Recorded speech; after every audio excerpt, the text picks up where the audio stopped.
উনি কানটা টেনে ধরে আমাকে নিয়ে গেলেন, নিয়ে গিয়ে আমাকে বললেন যে ওকে সরি বলো। উনি আমাকে বাধ্য করলেন ওকে সরি বলার জন্য। যাই হোক, তখন মারের ভয়ে ভয়ে যেভাবেই হোক শাসনের ভয়ে আমি তো সরি বলেছি।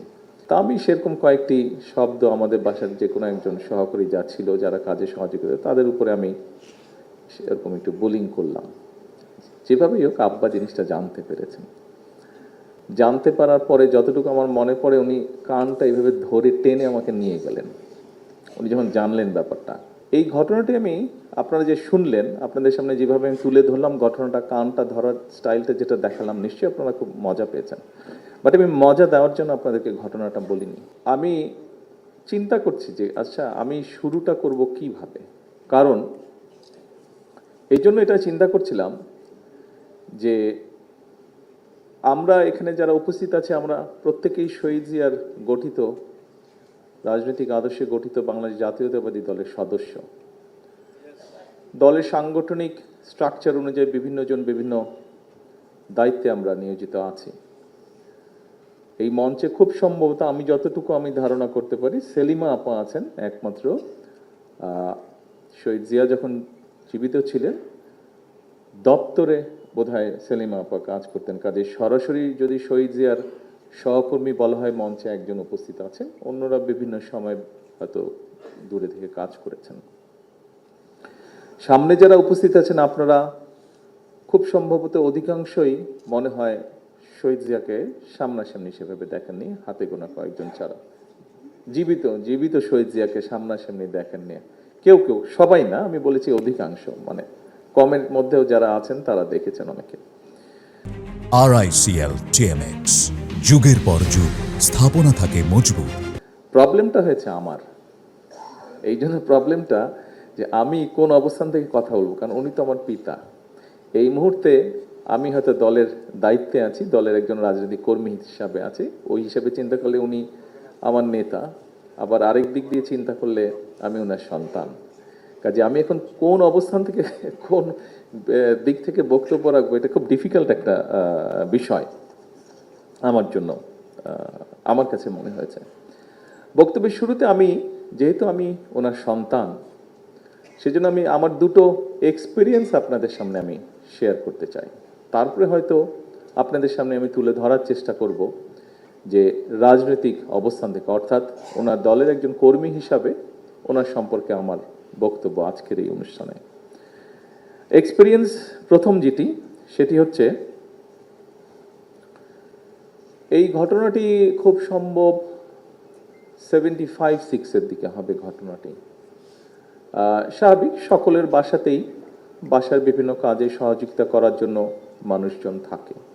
আমাদের বাসায়ও মানুষজন ছিল বাসার কাজে, হাউসকিপিং সহ বিভিন্ন কাজে সহযোগিতা করার জন্য। তখন বয়স কম, স্বাভাবিকভাবেই এই বয়সে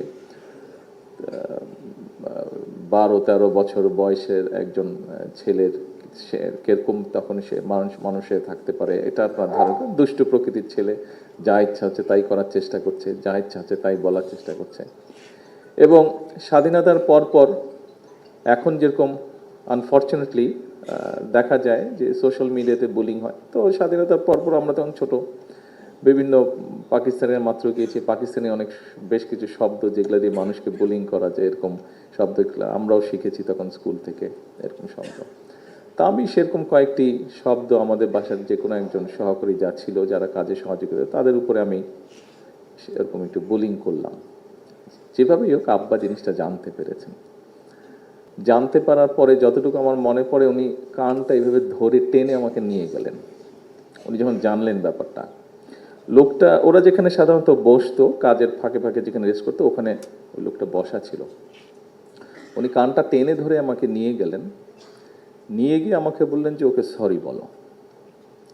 উনি আমাকে বাধ্য করলেন ওকে সরি বলার জন্য। যাই হোক, তখন মারের ভয়ে ভয়ে যেভাবেই হোক শাসনের ভয়ে আমি তো সরি বলেছি। উপস্থিত নেতৃবৃন্দ, কর্মী ভাইরা, এই ঘটনাটি আপনারা যে শুনলেন, আপনাদের সামনে যেভাবে আমি তুলে ধরলাম ঘটনাটা, কানটা ধরার স্টাইলটা যেটা দেখালাম, নিশ্চয়ই আপনারা খুব মজা পেয়েছেন। বাট আমি মজা দেওয়ার জন্য আপনাদেরকে ঘটনাটা বলিনি। আমি ঘটনাটা আপনাদের সামনে উল্লেখ করেছি, এইটি আমাদের সামাজিক বা পারিবারিক শিক্ষার একটি বিষয় আছে এখানে।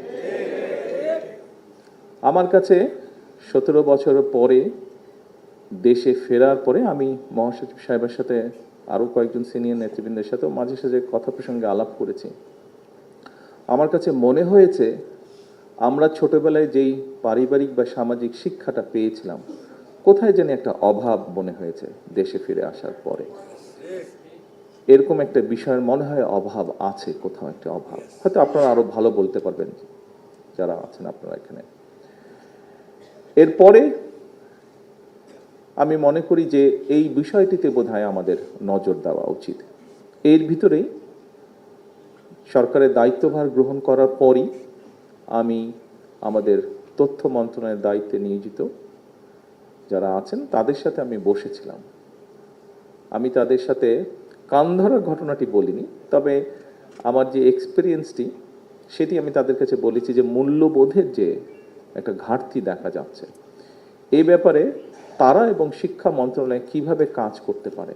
অর্থাৎ আমাদের সমাজের সামাজিক মূল্যবোধ, আমাদের সমাজ ব্যবস্থায় পারিবারিক যে মূল্যবোধ, একই সাথে আমাদের ধর্মীয় মূল্যবোধ, অনেকগুলো ছোট ছোট বিষয়, মুরব্বীদেরকে শ্রদ্ধা করা, অসহায়কে সহযোগিতা করা, মানুষের সাথে বিনয়ীভাবে কথা বলা, এই যে এরকম আরও যেগুলো মূল্যবোধ আছে এই বিষয়গুলো কিভাবে আবার শিশুদের মধ্যে, আগামী ভবিষ্যৎ প্রজন্ম যারা, তাদের মধ্যে আবার কিভাবে জিনিসগুলো নিয়ে যাওয়া যায়, আবার কিভাবে তাদের মধ্যে জিনিসগুলো দেওয়া যায়, এই বিষয়ে আমি আলোচনা করেছিলাম।